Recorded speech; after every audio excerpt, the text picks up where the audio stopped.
WCBI, Columbus, Starkville, Tupelo. This is WCBI News at 10.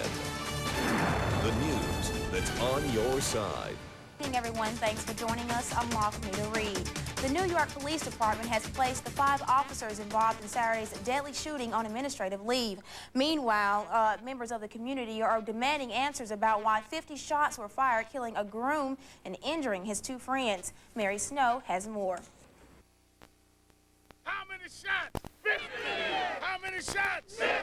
The crowd, led by the Reverend Al Sharpton, counted to 50 to mark the number of shots fired by New York City police officers, killing 1 man and injuring 2 others early Saturday morning. 23-year-old Sean Bell was killed just hours before he was to be married. His 2 friends, one seen here, received multiple gunshot wounds. Police say no weapons were recovered, and outraged members of the community are demanding answers. All of these rumors don't answer the question of why 3 unarmed men were shot down with 50 shots in our community. Early Saturday, the 3 men left a bachelor party at a Queens strip club that was under surveillance. New York City Police Commissioner Ray Kelly says undercover officers were watching the men, and there were suspicions one may have had a gun. Kelly says a plainclothes officer on foot approached the men's car and was struck before the car hit an unmarked police van, adding that the officer was treated and released for an abrasion on the shin. The officer was struck and the minivan was hit at just about the same time.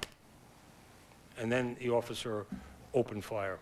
In all, Kelly says 5 officers opened fire, including 1 officer who fired 31 shots, meaning he had to reload his 9mm. We're united in our pursuit for justice.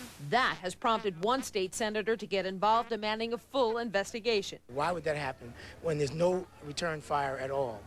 That's the biggest question. As the community waits for answers, Bell's fiancé and family members joined in a vigil, and one of Bell's friends is calling for calm. Just have warm hearts, but don't have hot heads, because hot heads is how this incident happened in the first place. We got to do this in a way that will respect Sean's memory. The shooting is being reviewed by the Queens District Attorney, who is promising a full and fair investigation. Mary Snow, CNN, New York.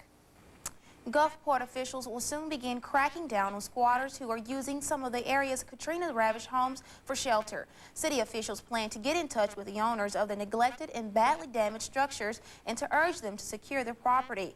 According to Gulfport officials, many squatters prefer the shelter afforded by the decaying homes over the city's free shelters because the shelters have strict rules concerning drugs, tobacco, and alcohol. Well, it's not even December, but the Grinch has already hit a Florida county. Someone stole 30 Christmas trees worth more than $2,000 from a church in Lakeland, Florida. The theft happened Thanksgiving Day. Volunteers at the United Methodist Temple in Lakeland noticed about 30 trees missing from their lot. The trees were 10 to 11-foot Fraser firs. Adding insult to injury, the sale was to benefit charities. After hearing about the theft, people made extra donations to the church. Investigators say it would have taken several people to make off with that many large trees. Another steel will soon be joining Mississippi's growing steel industry. Canadian-based company, the Rollout Forum Group, is building a 140,000 square feet facility just outside Iuka. The company expects the $22 million facility to be completed by May. The plant will create about 70 new jobs in Tishomingo County. Now, let's take it over to Justin Stapleton for a first look at our weather. Justin. Well, I'll tell you what, we had another gorgeous day today. What a beautiful weekend we had back from Thanksgiving to here. And here's the story. We got a tale of 2 things going on outside for your week. Temperatures hanging around the 50s now, so we're starting to get into a warming trend here. That warming trend is going to have some major impact come midweek, as there's a pretty potential good storm system working its way down towards our area. I'll give you those details coming up tonight for a chance of maybe some wintry mix in your forecast. Nita? All right, thanks, Justin. The actor better known as Kramer from Seinfeld is apologizing again for a racial tirade he made last week. He appeared today with the Reverend Jesse Jackson. CBS correspondent Christina Penza has the story from Hollywood. He doesn't consider himself a racist, and Sunday, comedian Michael Richards asked the African-American community to forgive him for his hateful remarks. I need to drop down and get my thing together. Reverend Jackson. He spoke with Jesse Jackson on the Reverend's nationally syndicated radio talk show.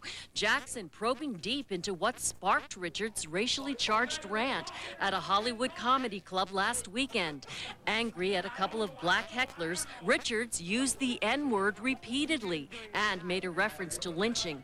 This was the mildest of what he had to say. Oh, you threatening me? We'll see what's up. Oh, it's a big threat. That's how you get back at the man. The remarks fueled outrage among African